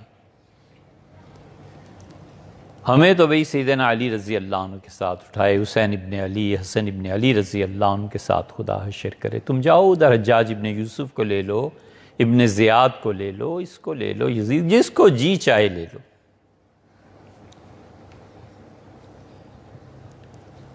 اور ہے دلیل اس لیے کچھ نہیں کہ جب یہ دلیل لاتے ہیں تو حدیث پہ زد پڑتی ہے، پھر یہ منکرین حدیث ہو جاتے ہیں، کیونکہ بخاری کی احادیث، ترمذی کی خاص طور پہ، انہیں دکھاؤ ترمذی میں یہ لکھا ہے، بخاری میں یہ آیا ہے، ترمذی میں آیا ہے کہ جب حجاج ابن یوسف مرا تو اتنے ہزار آدمی جیلوں سے نکالے گئے جنہیں پتہ ہی نہیں تھا کہ کس جرم میں گرفتار کیے گئے۔ صحابہ کرام رضی اللہ عنہم کا قاتل تھا یہ حجاج ابن یوسف۔ اب یہ نئی تحریک چلی ہے تو خیر پرانی، کہ یزید بہت اچھا آدمی تھا، اللہ کی شان ہے۔ محمد بن ابو بکر رضی اللہ عنہ وہ صحابی ہیں جو پیدا ہوئے ہیں حضور صلی اللہ علیہ وسلم کے آخری سفر میں جاتے ہوئے۔ سیدنا ابو بکر رضی اللہ عنہ لائے اور گود میں ڈالا اور عرض کیا کہ اللہ کے رسول، اسما میری اہلیہ، اس سے یہ پیدائش، تو رسول اللہ صلی اللہ علیہ وسلم سموہ باسمی، میرا نام اسے دو۔ عرض کیا نام؟ تو آپ نے میرا نام اسے دو، محمد بن ابو بکر، اسی لیے ان کا نام آیا۔ صحابی ہیں، حضور صلی اللہ علیہ وسلم نے دست شفقت ان کے سر پہ رکھا ہے۔ وہ 3 مہینے کا بچہ صحابی، اور حسین ابن علی رضی اللہ عنہ صحابی ہی نہیں ہے۔ سبحان اللہ، یہ عجیب منطق اب چلی۔ اور بہت سی فضول باتیں ہیں۔ ترمذی میں آیا ہے حضور صلی اللہ علیہ وسلم نے فرمایا، اللہم ادر الحق حیث دار، اللہ حق کو پیچھے چلا، ادھر پھیر دے، حیث دارا، جہاں علی چلے جائیں۔ یہ نہیں کہا کہ علی کو حق کے تابع رکھ، فرمایا اللہ سچائی کو ادھر لے جا جدھر علی چلے گئے۔ سیدنا علی رضی اللہ عنہ نے دار و مدار بننا تھا نا حق کا، سچائی کا، حضور صلی اللہ علیہ وسلم ادھر، اور اللہ نے یہ دعا ان کے حق میں یقیناً قبول فرمائی ہوگی، ہمیں تو ہے، تاریخ ثابت سے کرتی۔ اسی لیے ام المومنین حضرت عائشہ رضی اللہ عنہ حالات ایسے بن گئے، اتفاقات کے سامنے آمنا سامنا ہو گیا، اور ام المومنین رضی اللہ عنہ مدینہ منورہ آئیں اور تلاوت کرتی تھی قرآن کریم کی، اور جب سورہ احزاب کی ان آیات پہ پہنچتی تھی نا، وَقَرْنَ فِي بُيُوتِكُنَّ، اور اپنے گھروں میں بس بیٹھی رہو، ٹکی رہو اپنے گھروں میں، اتنا روتی تھیں کہ دوپٹہ تر ہو جاتا تھا۔ اور ارشاد فرمایا کہ رسول اللہ صلی اللہ علیہ وسلم سے میرے 10 بیٹے ہوتے تو میں اتنی خوش نہ ہوتی جتنا دکھ اس بات کا ہے کہ میں علی کے مقابلے میں کیسے چلی گئی تھی۔ یہ حال ہے۔ فرمایا حق کو تابع کر دے علی رضی اللہ عنہ، کدھر علی جائیں حق ادھر۔ امام ابو حنیفہ رحمۃ اللہ، کسی نے پوچھا کہ سیدنا علی رضی اللہ عنہ کی جو جنگ اور یہ چیزیں ہوئی ہیں، آپ اس وقت ہوتے تو کہاں ہوتے؟ انہوں نے کہا سیدنا علی رضی اللہ عنہ کے جھنڈے تلے ہوتے، اور کہاں ہوتے؟ انہوں نے کہا اگر امیر المومنین یہ جنگ نہ کرتے تو ہمیں تو قیامت تک پتہ ہی نہیں چل سکتا تھا زندگی میں کبھی بھی کہ اسلامی حکومت میں اگر بغاوت ہو جائے تو باغیوں کے ساتھ کیا کرنا چاہیے، کہا ہمیں تو پتہ ہی نہیں چل سکتا تھا۔ اسی لیے اس حنفی فقہ کی بنیاد پہ یہ سیدنا عمر، عبداللہ ابن مسعود اور سیدنا علی رضی اللہ عنہ، یہ 3 ہیں، ہر چیز آخر پہ جا کے ان تینوں پہ مل جاتی، اور وہ اس شان کے لوگ ہیں کہ رسول اللہ صلی اللہ علیہ وسلم اللہ حق کو ادھر پھیر دے جدھر علی چلے جائیں۔ سیدنا علی رضی اللہ عنہ کوئی معمولی آدمی تھے، ان سے فرمایا تھا کہ علی جس طرح میں قرآن کے نازل ہونے پر، وحی پر کافروں سے لڑا ہوں، وقت آئے گا تم بھی مخالفین سے لڑو گے، میں نزول پہ لڑا ہوں، تم تفسیر پہ لڑو گے، تمہیں سامنا کرنا پڑے گا، وہ تفسیر غلط کریں گے، تم جو کرو گے وہ صحیح ہے۔ اہل السنہ کا یہی عقیدہ رہا۔ اب یہ جو علم سے بے راہ روی آئی ہے اور مغرب اس کی تہذیب کا غلبہ ہوا ہے،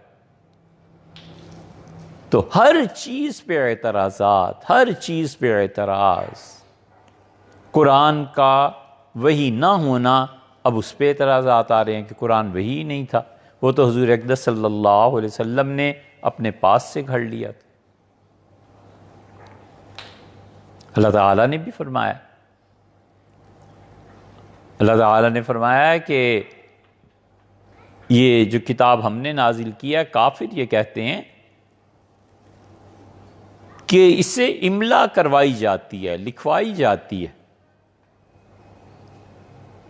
اور پھر اللہ نے اس کا جواب دیا۔ زندگی میں حیات طیبہ میں بھی یہ الزام لگاتے۔ تو اس لیے جب تک علوم میں، معاشرت میں، ہر جگہ پہ مغرب کے ساتھ بغیر ٹکراؤ کے، کہ ہم تو ٹکراؤ کر ہی نہیں سکتے، یہ تو بھی 2-4 صدیاں لگیں تب جا کر پتہ چلے کہ مغرب ہے کیا۔ ایک آدمی بتا دیں جو پورے مسلمانوں میں کوئی ایک آدمی جو اس وقت یہودیت پہ، جیوز پہ اتھینٹک ہو کہ اس سے پوچھا جائے کہ یہودیت کیا ہے، وہ بتا سکے، اور جو کہے بالکل 100% درست ہو۔ اور گوروں نے ہزاروں پیدا کی، اب بھی ہیں۔ اسلام پر نئے سے نئے اعتراضات، پھر نیا اعتراض، پھر نیا اعتراض، اور ہماری حالت یہ ہے کہ ہم ان پر تو کیا اعتراضات کرتے، جو وہ اعتراض کرتے ہیں اس کا جواب دینے کے قابل بھی نہ رہے۔ اس لیے کہ ہم نے افراد کب پیدا کیے ہیں، گالیوں سے کام تھوڑا ہی چلتا ہے، جھنڈے جلانے سے کسی بھی ملک کے کام تھوڑا ہی چلتا ہے۔ وہ کہتے ہیں دلیل سے بات کرو، یار ہم دلیل دے رہے ہیں، تم بھی دلیل دو۔ وہ کہتے ہیں امرؤ القیس نے یہ اشعار لکھے ہیں، اور یہیں سے حضرت رسالت مآب صلی اللہ علیہ وسلم کے متعلق فضول بکتے ہیں کہ انہوں نے یہیں سے لے کر سورہ قمر میں ڈال دی ہیں، چھٹی ہوئی۔ وہ کہتے ہیں یہ چیز ہے، تم نہیں مانتے، کیوں نہیں مانتے بھئی؟ یہ دیکھو یہ ہوا ہے۔ وہ کہتے ہیں مسجد اقصیٰ، یہ تو اس وقت بنی ہی نہیں تھی مسجد اقصیٰ جب معراج ہوئی ہے، تو مسجد اقصیٰ تو تھی نہیں، یہ تو مسلمانوں نے بعد میں بنائی ہے، یہ تو لفظ داخل کیا ہے خود حضور صلی اللہ علیہ وسلم کے متعلق، معاذ اللہ۔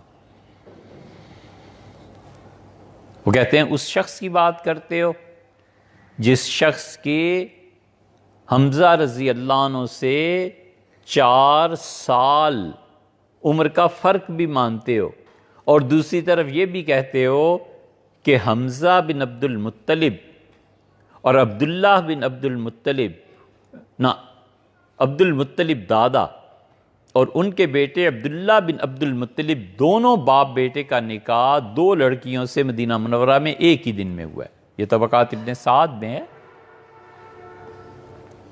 کہتے ہیں ایک ہی دن نکاح ہوا، 9-10 ماہ کے بعد حمزہ کی ولادت ہوئی، عبداللہ انتقال کر گئے۔ تو عبداللہ کا انتقال ہو گیا تو اس کا مطلب ہے کہ حمزہ کے 4 سال بعد حضرت رسالت مآب صلی اللہ علیہ وسلم کی ولادت ہوئی ہے۔ یہ 4 سال آمنہ کہاں رہی؟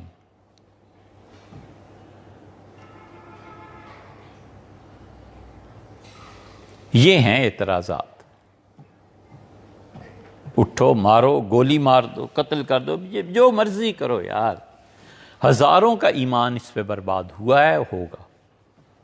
وہ کہتے ہیں لاؤ اس کا جواب۔ ہم میں سے کتنے علماء ایسے ہیں جو اس سوال کا جواب کوئی ٹھنڈے دل سے دے دیں کہ یہ بات۔ اب جوابات اس کے ریکارڈ کرا رہے ہیں، شاید 6 گھنٹے ہو گئے ہوں گے، 3 سوالات کے جوابات ہم نے ریکارڈ کروائے ہیں، ابھی انشاءاللہ 1-2 ہیں، بس اس کا بھی کرا دیں گے۔ یہ سب کیا ہے؟ اس لیے، اور جو کتاب طبقات ابن سعد وہ کہتے ہیں اس طبقات کو دیکھنے کی حسرت رہی شبلی کو۔ شبلی کے بعد کون سی تفسیر لکھی گئی؟ سیرت النبی صلی اللہ علیہ وسلم شبلی کے بعد 1914 میں انتقال ہوا،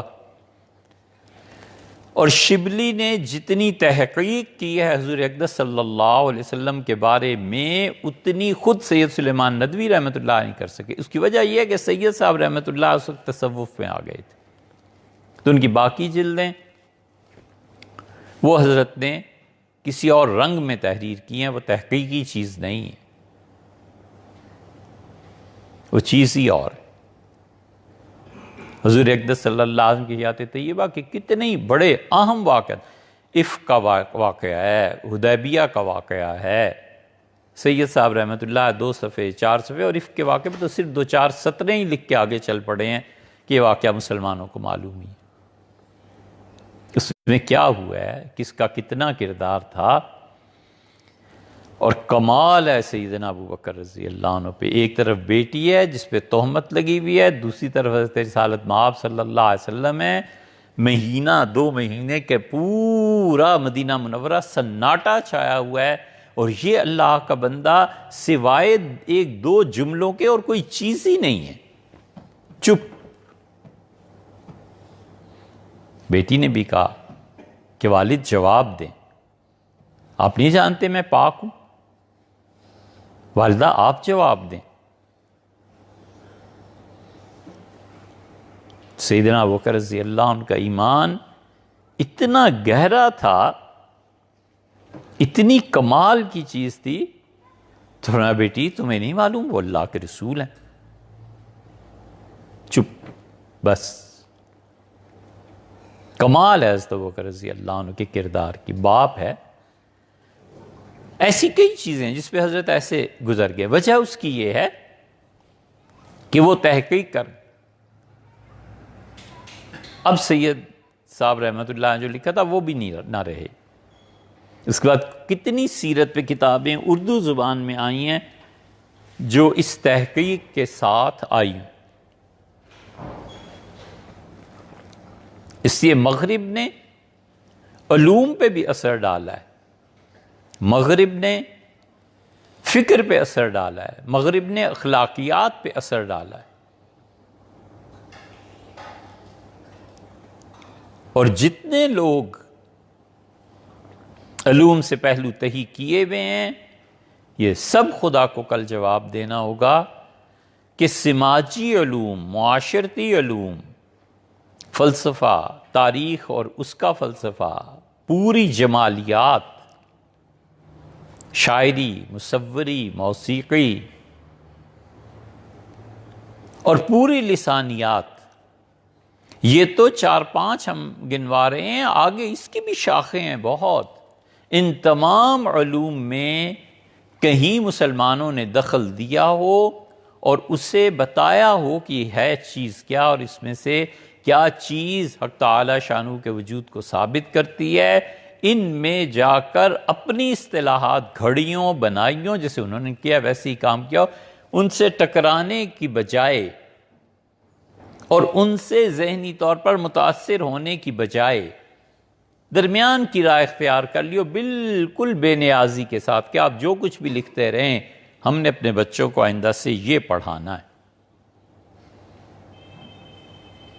کوئی احساس نہیں رہا کہ رٹنا، اس کو ختم کرو یار، بچوں کو سمجھاؤ علم کیا ہے۔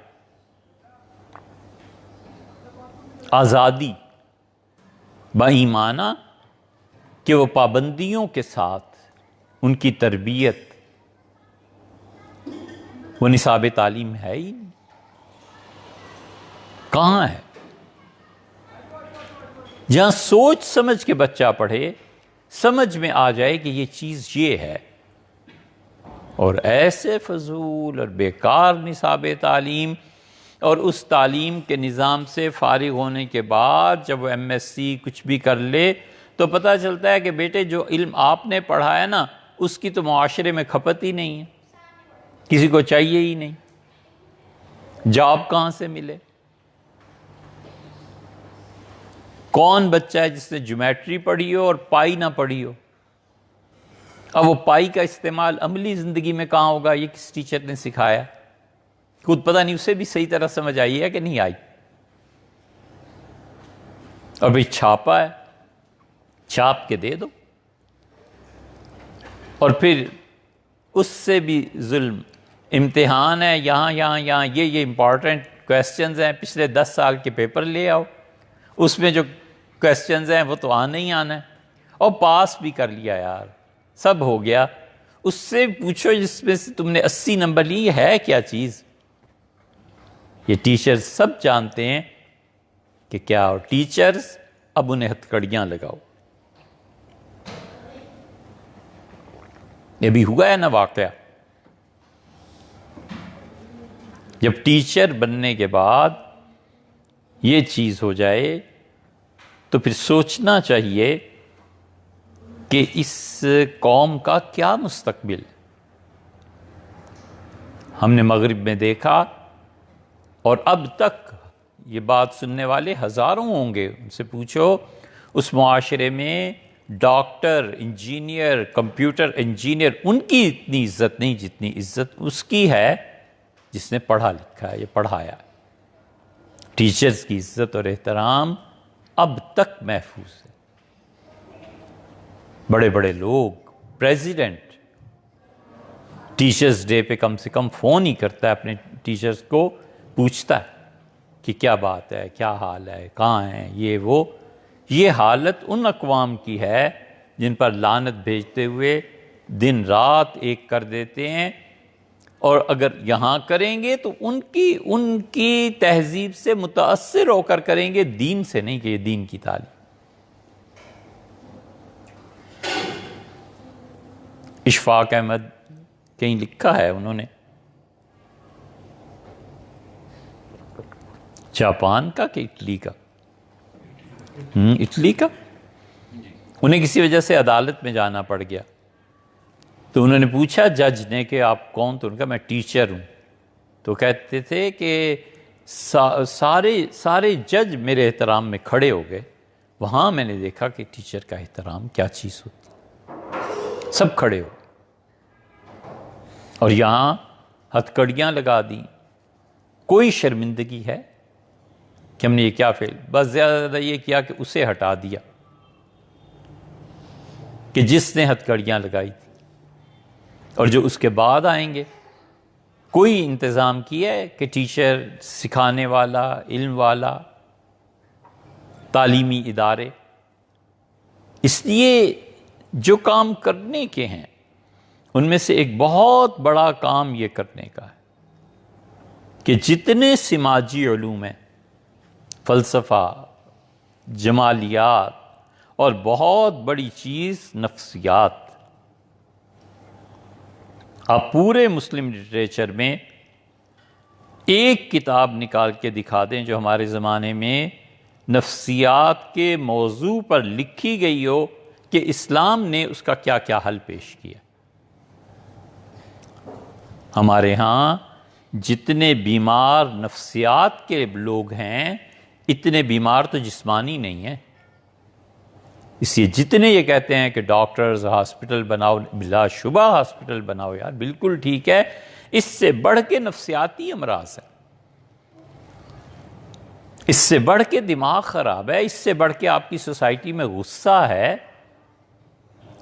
طلاق اس حد تک پہنچ گئی ہے کہ امریکہ میں گوروں کے ہاں اتنی طلاق نہیں جتنی اب ہمارے ہاں ہو گئی۔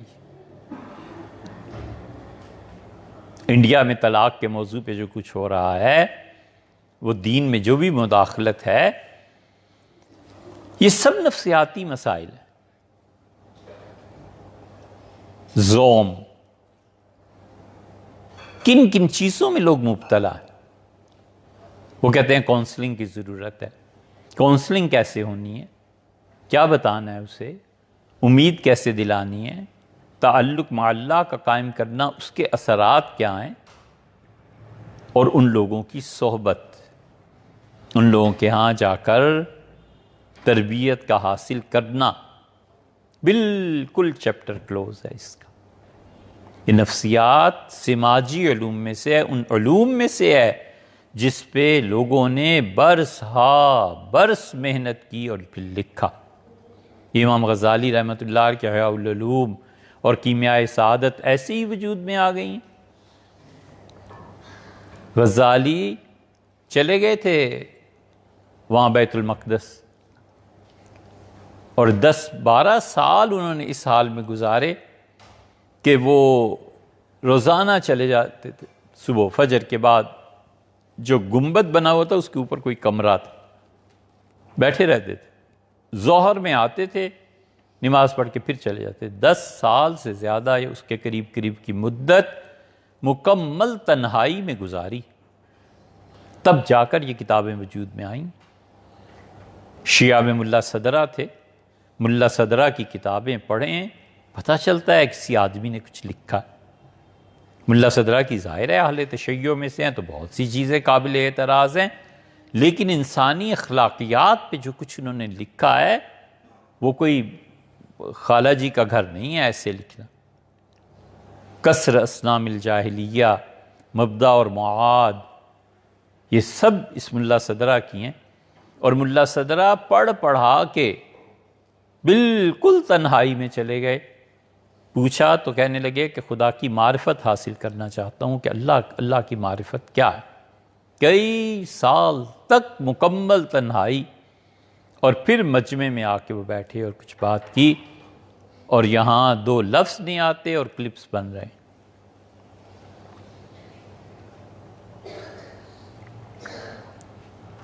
کوئی ایک شبے کا اظہار کر دے تو باہوں سے زمین نکل جائے کہ ارے یہ، وہ کہے تمہارے اسلام میں یہ کیا، یہ تمہارا دین ہے، یہ کیا ہے؟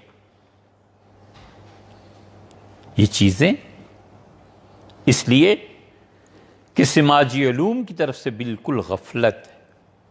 یہ نفسیات بہت بڑا شعبہ ہے، اس میں اسلام کی کیا کارکردگی ہے، دین کیا سکھاتا ہے، اور اب بھی یقین عقیدے کی حد تک ہے کہ انسانی نفسیات کو جتنا اچھا مسلمان صوفیہ سمجھے نا، کوئی نہیں سمجھا۔ ان گوروں کو تو پتہ ہی کیا ہے یار، ان کی نفسیات کی کتابیں دیکھے، سیگمنٹ فرائیڈ کو پڑھیے اور لوگوں کو پڑھیے جو بھی ان کے ہاں ہیں، اور ان کے مقابلے میں مسلمان صوفیہ کمال کی چیز ہے، اتنا کمال حاصل ہے کہ وہاں کی پوری کتاب بلا مبالغہ، ان کی پوری کتاب ہمارے یہاں کے ایک فکرے کے سامنے ہیچ ہے، کوئی اثر نہیں رکھتی، ایک فکرہ کافی ہے یہاں کا۔ اتنے بڑے بڑے لوگ ہیں، اتنے بڑے بڑے لوگوں کے نظریات ہیں، فکر ہے، انسانی فکر کی ایک تاریخ۔ بڑا مسئلہ ہے کہ انسان کیا ہے، بہت بڑا مسئلہ ہے۔ مادے میں جب نمو اور حرکت پیدا ہو جائے تو وہ حیات ہے، بس، اور کیا چیز؟ کیونکہ کوئی چیز بھی اس کا آغاز کہیں ہوا ہے جہاں پر یہ تسلسل پہنچ کے مسلسل پہنچ کے ختم ہو جاتا ہے، انقطاع آ جاتا ہے۔ یہ لکڑی ہے، میز ہے، کس سے بنا ہے؟ لکڑی سے بنا ہے۔ لکڑی کون سی ہے؟ شیشم ہے۔ شیشم کیسے ہوا؟ بیج پڑ گیا تھا، اس سے بیج کہاں سے آیا؟ یہ سلسلہ چلتے چلتے چلتے چلتے آخر کہیں جا کر یہ رکنا پڑے گا کہ بیج جو تھا نا، سب سے پہلا بیج جو اس دنیا میں پڑا تھا، یہ کسی نے ڈالا تھا باہر سے، کوئی اور ہے۔ یہ نہیں ہو سکتا کہ اس بیج کے بعد پھر درخت اور پھر درخت، کہاں تک چلنا ہے؟ وہ جو اس سے باہر تھا اس نے اس مادے کو حرکت دی. اسی لیے فلاسفہ جتنے ہیں وہ وحی کے قائل ہیں یا نہیں قائل ہیں، ان سب کو ایک چیز کی تلاش تھی کہ اس کائنات میں حقیقت واحدہ کیا ہے، ایک حقیقت. ارسطو بھی اسی کی طرف جا رہا ہے، افلاطون بھی، سقراط بھی، وہ سب کہتے تھے. چونکہ ان سے شرک ثابت نہیں ہے نا، ابھی تک تو کوئی قوی دلائل اس کے ملے نہیں. ارسطو کے متعلق کہتے ہیں کہ مشرک تھا، باقی اوروں کے دلائل ملے نہیں کہ وہ واقعی مشرک تھے، وہ حقیقت واحدہ کی تلاش میں تھے. اس لیے انہوں نے مسلسل فکر سے وہ مقام پایا جو حضرات انبیاء علیہ السلام وحی کے ذریعے لاتے تھے. ان لوگوں نے مسلسل فکر سے ایک حد تک پہنچے. ان کا مادے میں حرکت کس نے پیدا کی؟ بس ایک مرتبہ مادے میں حرکت پیدا ہوگی، کائنات چل پڑی. انسان ہے کیا؟ وہ کہتے ہیں مادی وجود ہے. دوسرے فلسفی آ گئے، انہوں نے کہا انسان بالکل مادی وجود کچھ نہیں ہے، وہ تو اصل میں وجود ہے خواہشات کا، کہ مادے میں خواہش پیدا ہوتی ہے، اور جو خواہش ہے انسان اس کے تابع ہوتا ہے. تو اصل تو خواہش ہوئی جی چاہ کے کھانا کھائیں، جی چاہ کے لیٹ جائیں، جی چاہ کے سو جائیں. پھر ایک اور آ گئے،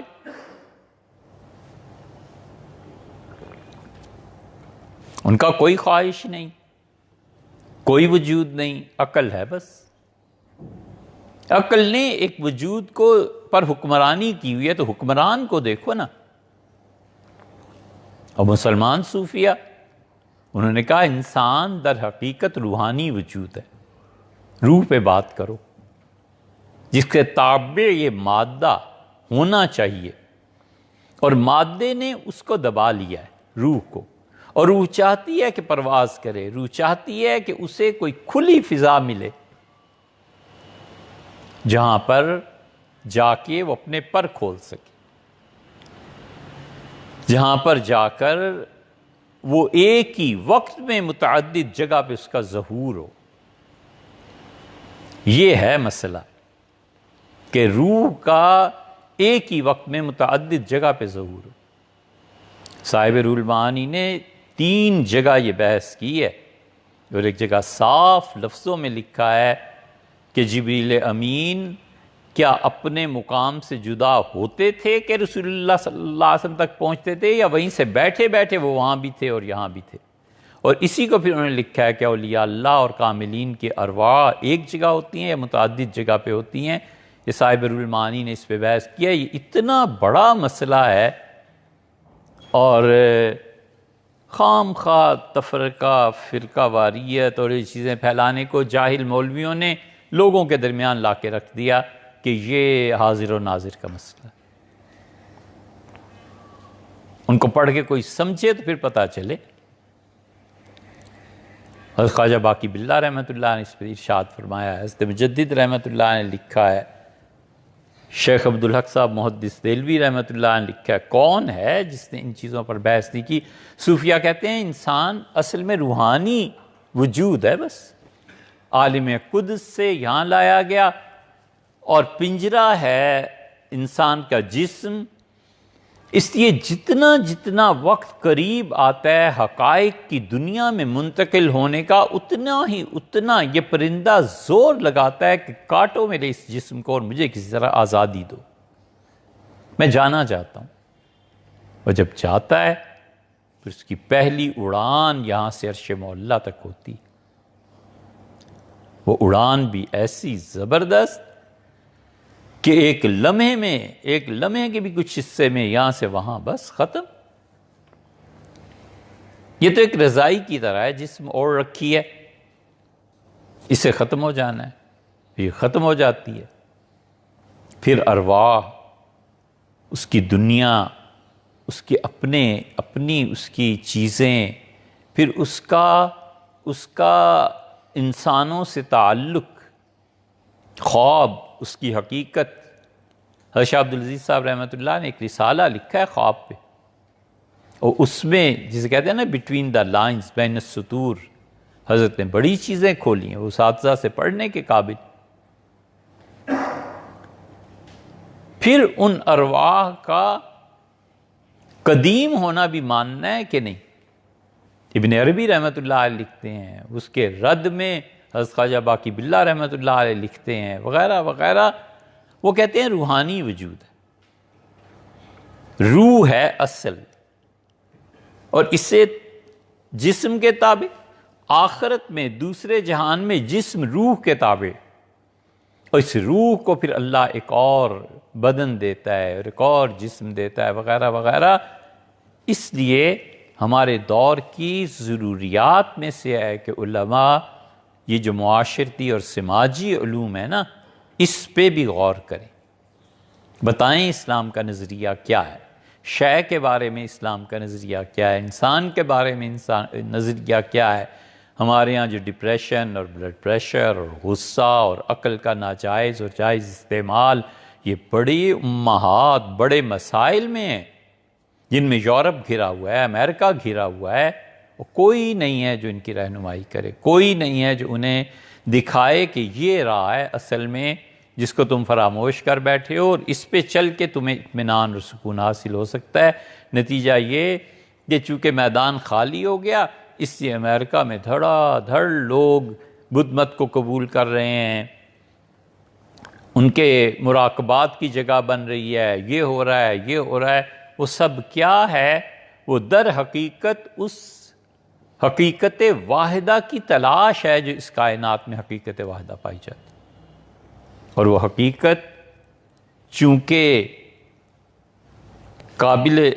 چونکہ اس کی رویت نہیں ہے، اس لیے اضطرار اور بے چینی ہے۔